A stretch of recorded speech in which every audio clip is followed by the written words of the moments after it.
ورحمۃ اللہ وبرکاتہ۔ الحمدللہ رب العالمین، والصلاة والسلام علی سید الانبیاء والمرسلین وعلی آلہ الطیبین الطاہرین واصحابہ الاکرمین الافضلین وعلی من والاہم وتبعہم وسار علی نہجہم واستنى بسنتهم إلى يوم الدين، أما بعد فقد قال الله تبارك وتعالى في شان عظمة حبيبه الكريم: أعوذ بالله من الشيطان الرجيم، بسم الله الرحمن الرحيم، إن الله وملائكته يصلون على النبي يا أيها الذين آمنوا صلوا عليه وسلموا تسليما، اللهم صل على سيدنا مولانا محمد وعلى آل سيدنا مولانا محمد وبارك وسلم صلاة وسلاما عليك يا سيدي يا حبيبي يا رسول الله صلی اللہ تعالی علیہ وسلم۔ معزز حاضر محترم سامعین اکرام، آئیے کچھ سننے اور سنانے سے قبل ہم اور آپ مل کر انتہائی عقیدت اور محبت کے ساتھ حضور آقائے نامدار سرور کون و مکان سارے عالمین کے مختار، مدینے کے تاجدار، مکے کے سردار، سید الابرار جناب احمد مصطفیٰ محمد مصطفیٰ صلی اللہ تعالی علیہ وسلم کی بارگاہ میں ایک مرتبہ محبت اور عقیدت کے ساتھ باواز بلند درود و سلام کا نذرانہ پیش کر لے۔ اللہم صلی علی سیدنا مولانا محمد وعلی آل سیدنا مولانا محمد وبارک وسلم صلاة وسلاما علیک یا سیدی یا حبیبی یا رسول اللہ صلی اللہ تعالی علیہ وسلم۔ معزز حاضر محترم سامعین کرام، اللہ تبارک و تعالی نے ہم تمام کو رمضان المبارک کے آج اس عشرہ مغفرت میں جمع ہونے کی توفیق عطا فرمائی ہے۔ دراصل یہ رمضان المبارک کا پورا مکمل مہینہ ہمارے علماء نے، بزرگان دین نے فرمایا کہ یہ بندوں کی تربیت کا اور ٹریننگ کا مہینہ ہے۔ اس مہینے میں بندوں کی تربیت کی جاتی ہے، ٹریننگ دی جاتی ہے۔ کس چیز کی تربیت ملتی ہے، کس چیز کی ٹریننگ ملتی ہے؟ تو اس چیز کو سمجھنے کے لیے ہمیں قرآن کی اس آیت مبارکہ کو پہلے سمجھ لینا چاہیے۔ اللہ تبارک و تعالیٰ نے قرآن کریم میں ارشاد فرمایا: وَمَنْ أَرَادَ الْآخِرَةَ وَسَعَى لَهَا سَعْيَهَا وَهُوَ مُؤْمِنٌ فَأُولَئِكَ كَانَ سَعْيُهُمْ مَشْكُورًا۔ یہ قرآن مجید کی انتہائی اہم ترین آیت مبارکہ ہے، اور یقین جانیں اس آیت کو اگر ہم سمجھ جائیں گے جس طرح ہمیں سمجھنا چاہیے، اور اس آیت کے مفہوم کو، اس کے معنی کو اور اس کی پیغام کو ہم سمجھ لیں گے تو یقیناً اللہ تبارک و تعالی ہمیں بڑی کامیابیوں سے سرفراز فرمائے گا۔ اس آیت مبارکہ میں اللہ تبارک و تعالی نے قیامت تک آنے والے اپنے بندوں کو ایک اصول بیان فرمایا ہے، ایک ضابطہ عطا فرمایا ہے۔ وہ اصول یہ ہے کہ اللہ تعالیٰ فرماتا ہے کہ جو بندے آخرت کو بہتر بنانا چاہتے ہیں، اپنی آخرت کو بہتر بنانا چاہتے ہیں، کامیاب کرنا چاہتے ہیں، اور وہ اس کے لیے کوشش کرتے ہیں، اس کے لیے وہ محنت کرتے ہیں، اور ساتھ ہی ساتھ ان کے سینے میں ایمان کی روشنی ہے، وہ مومن ہے، تو اللہ تعالیٰ فرماتا ہے کہ یہی بندوں کی کوشش اللہ کی بارگاہ میں مقبول ہو جائے گی۔ اللہ تعالیٰ ان کی کوشش کو رائے گا نہیں فرمائے گا، ضائع نہیں کرے گا، ان کی کوشش کو کامیاب کرے گا۔ تو یہاں پر جو بات ہمیں سمجھنے کی ہے وہ یہ ہے آج ہم میں سے ہر بندہ، ہر ایمان والا، چاہے وہ بچہ ہو یا بڑا ہو، بوڑھا ہو، مرد ہو یا عورت ہو، ہر ایک کی یہ چاہت ہے، ہر ایک کی یہ تمنا ہے کہ اللہ تبارک و تعالیٰ اس کی آخرت کو بہتر بنا دے، اللہ تعالیٰ اس کی آخرت کو کامیاب کرے۔ ہر کوئی چاہتا ہے کہ میری آخرت بہتر ہو جائے، لیکن خالق کائنات کا کلام قرآن کہتا ہے کہ صرف چاہت سے ہی کام نہیں چلے گا، صرف چاہنے سے ہی وہ کام مکمل نہیں ہوگا، بلکہ فرمایا کہ جس طرح کوئی بندہ دنیا میں کوئی چیز کو چاہتا ہے تو صرف چاہنے سے کوئی چیز نہیں ملتی، بلکہ اس کے لیے کوشش کرنا پڑتا ہے، اس کے لیے عملی میدان میں آگے بڑھنا پڑتا ہے۔ کوئی چاہتا ہے کہ میرا لڑکا بڑا ہو کر ڈاکٹر بنے، انجینئر بنے، یا حافظ بنے یا عالم بنے، اگر اس کی چاہت ہے اور وہ چاہت کے ساتھ خاموش بیٹھ جائے تو اس کا بچہ نہ ڈاکٹر بنے گا، نہ انجینئر بنے گا، نہ حافظ بنے گا، نہ عالم بنے گا، بلکہ چاہت کے ساتھ اس کو کوشش کرنا پڑے گا، اس کے لیے وہ محنت کرنا پڑے گا، اچھے اسکول کو، اچھے کالجز کو، مدرسے کو سے تلاش کرنا پڑتا ہے، اس کے لیے مال خرچ کرنا پڑتا ہے، وقت لگانا پڑتا ہے، نہ جانے کتنے پاپڑ بیلنے پڑتے ہیں، تب جا کر اس کی وہ چاہت پوری ہوتی ہے۔ یہ تو میں نے ایک مثال دی ہے، ساری دنیا کی ساری چیزوں کا یہی معاملہ ہے کہ دنیا میں کوئی انسان کسی چیز کو چاہتا ہے تو چاہنے سے ہی کام نہیں چلتا ہے، بلکہ اس کی چاہت کو پانے کے لیے، اپنے مقصد کو پانے کے لیے، اپنی مرضی کو حاصل کرنے کے لیے اسے محنت کرنا پڑتا ہے، کوشش کرنا پڑتا ہے، جد و جہد کرنا پڑتا ہے۔ یہ تو ہم دنیا میں روز بروز دیکھتے ہیں۔ آپ کو کھانا ہے، کسی درخت پر کوئی ایک پھل لگا ہوا ہے، آپ یہ چاہ رہے ہیں کہ وہ میں پھل کھاؤں، صرف چاہت سے وہ پھل آپ کے ہاتھ میں، آپ کے منہ میں نہیں چلا جاتا، جا کر درخت کو ہلانا پڑتا ہے، یا درخت پر چڑھ کر اس پھل کو توڑنا پڑتا ہے، اس کے بعد وہ پھل آپ کے ہاتھ میں رہے گا۔ یہ ہر چیز کے پیچھے انسان کوشش محنت کرے گا تو اسے وہ پھل ملے گا۔ کر محنت کھا نعمت، یہ ہمارے بڑوں نے کہا ہے۔ تو جس طرح دنیا کے لیے ہم دیکھتے ہیں کہ ہر چیز کو پانے کے لیے صرف چاہت سے کام نہیں چلے گا، بلکہ اس کے لیے محنت کرنی پڑتی ہے، ٹھیک اسی طرح خالق کائنات قرآن مجید میں واضح طور پر فرما رہا ہے کہ جو بندے اپنی آخرت کو بہتر بنانا چاہتے ہیں، صرف چاہت سے ہی ان کی آخرت بہتر نہیں ہوگی، بلکہ قرآن یہ ضابطہ، یہ اصول، یہ رول دے رہا ہے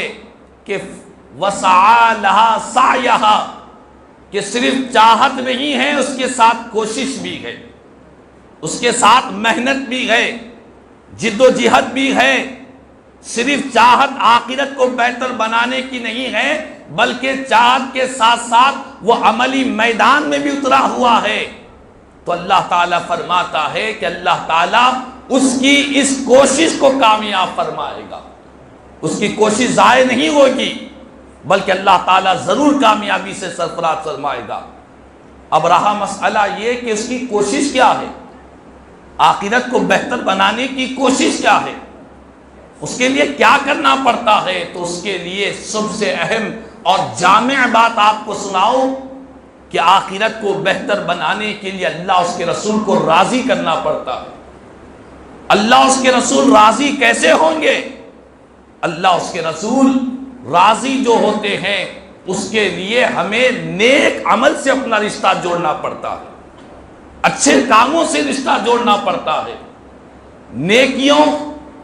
کمانے پڑتے ہیں، تب اللہ اس کے رسول ہم سے راضی ہوتے ہیں۔ نیک اعمال کیا ہے؟ نیک اعمال قرآن و حدیث میں اللہ نے کثرت سے بیان کیے ہیں۔ نماز، روزہ، زکوٰۃ، حج، صدقات، خیرات، حسن اخلاق، حقوق اللہ کی ادائیگی، حقوق العباد کی ادائیگی، یہ سارے نیک اعمال ہے۔ جو بندہ ان نیک اعمال سے اپنے رشتے کو جوڑتا ہے اور نیکیاں کرتا ہے، وہ اللہ اس کے رسول کو راضی کرتا ہے، اور جو اللہ اس کے رسول کو راضی کرتا ہے، اللہ تعالیٰ اس کی کوشش کو ضرور کامیاب فرماتا ہے اور اس کی آخرت کو بہتر بناتا ہے۔ لیکن آج بڑے افسوس کے ساتھ کہنا پڑتا ہے کہ آج ہمارا معاملہ یہ ہے کہ آج ہم میں سے ہر کوئی چاہتا ہے کہ ہماری آخرت بہتر ہو جائے، ہماری آخرت کامیاب ہو جائے، لیکن ہماری چاہت کے ساتھ ساتھ اگر ہم عملی زندگی پر جھانک کر دیکھیں، عملی میدان میں دیکھیں، ہم اپنے آپ کو اپنے گریبانوں میں جھانک کر دیکھیں، اپنے آپ کو ٹٹولیں گے تو ہمیں یہ معلوم ہوگا کہ ہماری چاہت صرف چاہت ہے، عملی میدان میں ہم بہت پیچھے ہیں، کوشش کے میدان میں ہم بہت پیچھے ہیں، نیکیوں کے معاملے میں ہم بہت غفلت کا شکار ہے، نیک اعمال اچھے کام کرنے سے ہم بہت پیچھے نظر آتے ہیں۔ لیکن یاد رکھ لیں یہ نیک اعمال کیا ہے، سمجھانے کے لیے ہمارے علماء نے بیان فرمایا، بزرگوں نے، کہ یہ نیک اعمال انسان کی آخرت کی کرنسی ہے۔ جس طرح دنیا میں کوئی ایک انسان ایک ملک سے دوسرے ملک جاتا ہے، جانے سے پہلے یہیں پر اسی ملک میں رہ کر وہاں کی کرنسی کو پانے کی کوشش کرتا ہے کہ وہاں جانے کے بعد یہاں کی کرنسی نہیں چلے گے، وہاں کے ریال، ڈالر، دینار، درہم، جو بھی وہاں کی کرنسی ہے وہ کام میں آئے گی۔ تو جس طرح ایک ملک سے دوسرے ملک کا سفر ہوتا ہے تو وہاں کی کرنسی کو انسان یہیں پر جمع کر لیتا ہے، ٹھیک اسی طرح مرنے کے بعد عالم برزخ اور آخرت، وہاں کی جو کرنسی ہے وہ یہ مال و دولت نہیں ہے، یہ روپیے، پیسے، یہ دینار، درہم، یہ ریال، یہ ڈالر نہیں ہے۔ آخرت کی جو کرنسی ہے وہ انسان کے نیک اعمال ہے، انسان کے اچھے اعمال ہے۔ یہ بات میں نہیں کہہ رہا ہوں، اللہ کا کلام قرآن کہہ رہا ہے، المال والبنون زینۃ الحیات الدنیا والباقیات الصالحات، کہ یہ مال، یہ اولاد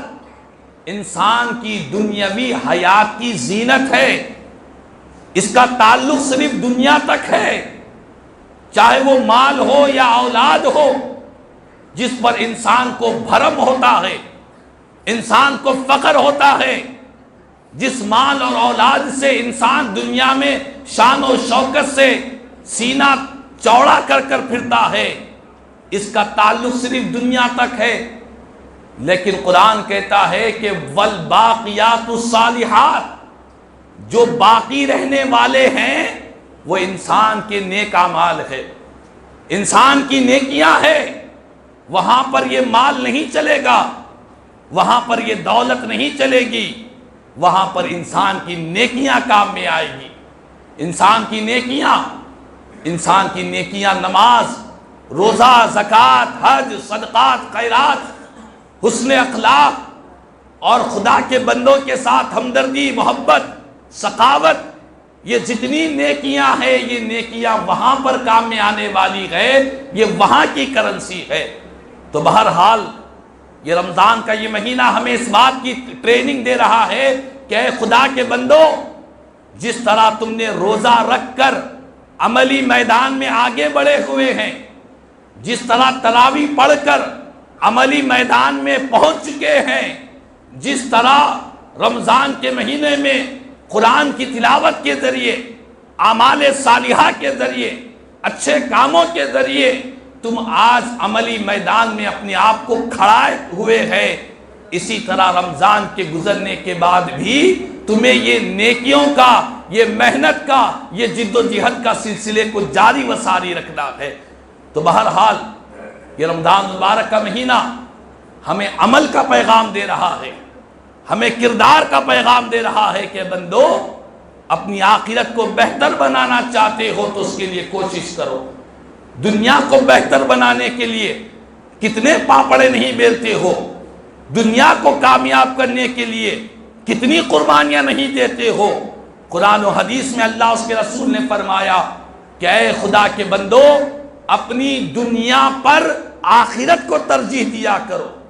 یہ دنیا چند روزہ زندگی ہے، یہاں کی زندگی ختم ہونے والی ہے، فنا ہونے والی ہے، وہاں کی زندگی کو ترجیح دیا کرو، دنیا پر اپنی آخرت کو ترجیح دیا کرو۔ تو آخرت کو ترجیح کیسے دیں گے؟ جتنا ہو سکا ہم نیک اعمال اختیار کریں گے، اچھے کام کریں گے۔ صرف نماز ہی نیک عمل نہیں ہے، حسن اخلاق بھی انسان کا سب سے بڑا نیک عمل ہے۔ قرآن کریم میں اللہ تبارک و تعالیٰ نے ارشاد فرمایا ان الذین آمنوا وعملوا الصالحات سیجعل لهم الرحمن ودا۔ اللہ کا کلام قرآن کہتا ہے کہ بے شک جو ایمان لائے اور نیک عمل اختیار کرے، اس نیک عمل کی برکت سے رحمان لوگوں کے دلوں میں محبت کو پیدا کرے گا۔ لوگوں کے دلوں میں محبت کیسے پیدا ہوگی؟ بد اخلاقی سے محبت پیدا نہیں ہوگی، بد کرداری سے محبت پیدا نہیں ہوگی۔ لوگوں کے دلوں میں محبت پیدا کرنے کے لیے اللہ کا کلام قرآن کہتا ہے کہ تم نیک عمل کو اختیار کرو، نیکیوں کی برکت سے اللہ تعالیٰ دلوں میں محبت کو پیدا کرے گا۔ تو نیک اعمال میں سب سے بڑھ کر میرے آقا نے فرمایا کہ تمہارے حسن اخلاق ہے۔ انسان کے اخلاق اگر بدتر ہو جائے، وہ نمازی بھی ہوگا، نماز بھی پڑھ رہا ہوگا، تب بھی لوگ اسے نفرت کی نگاہ سے دیکھا کرتے ہیں۔ اس کی وجہ کیا ہے؟ وجہ یہی ہے کہ اس کے اخلاق بہتر ہونا چاہیے۔ تو آج یہ رمضان کا مہینہ ہمیں اس بات کا پیغام دے رہا ہے کہ خدا کے بندو نیکیوں سے اپنا رشتہ جوڑو، نیک عمل اختیار کرو، اچھے کام کرو، رحمان لوگوں کے دلوں میں محبت کو ڈالے گا۔ اللہ کا وعدہ ہے، قرآن کا اعلان ہے کہ لوگوں کی دلوں میں محبت جو پیدا ہوگی وہ تمہارے نیکیوں کی برکت سے ہوگی۔ تو بہرحال یہ ماہ رمضان کا مہینہ یہ بڑی تیزی کے ساتھ گزر رہا ہے، تو ہم تمام کی ذمہ داری بنتی ہے کہ رمضان کے مہینے میں کثرت سے نیکیاں حاصل کرنے کی کوشش کریں۔ اللہ تبارک و تعالیٰ سے دعا ہے اللہ تعالیٰ ہم سب کو رمضان المبارک کی تمام تر رحمتیں، برکتیں، سعادتیں حاصل کرنے کی توفیق عطا فرمائے اور حسن اخلاق کی دولت عطا فرمائے۔ بد اخلاقیوں سے اللہ تعالیٰ ہم سب کی حفاظت فرمائے۔ کہنے سننے سے زیادہ مجھے اور ہم تمام کو عمل کی توفیق عطا فرمائے۔ آمین ثم آمین۔ الحمدللہ رب العالمین وما علینا الا البلاغ۔